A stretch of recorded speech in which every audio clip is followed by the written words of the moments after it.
Welcome back to our training on incident response. Today we're focusing on organizing a robust incident response capability. In the realm of computer security, not all events are incidents.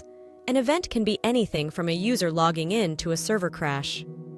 An incident, however, is a breach of security policy, a threat to sensitive data, or an attack on our systems. Understanding the difference is crucial. It shapes how we prepare for, detect, and react to potential threats.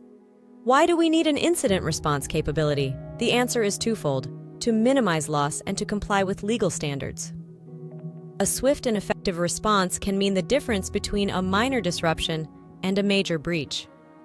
Legally, especially for federal agencies, having this capability is not optional, it's mandated. Creating a clear incident response policy, plan, and procedures is foundational. These documents guide our teams through the chaos of an incident with clear, actionable steps. Speaking of teams, let's talk structure. The right model depends on the organization's size, resources, and needs. Whether centralized, distributed, or coordinated, each team member's role must be clearly defined. Effective incident response hinges on a well-organized team, ready to act when the need arises. Remember, in the digital world, time is of the essence. Our preparation today determines our success tomorrow. Stay tuned as we delve deeper into the specifics of handling an incident, ensuring you're equipped for the front lines of digital defense.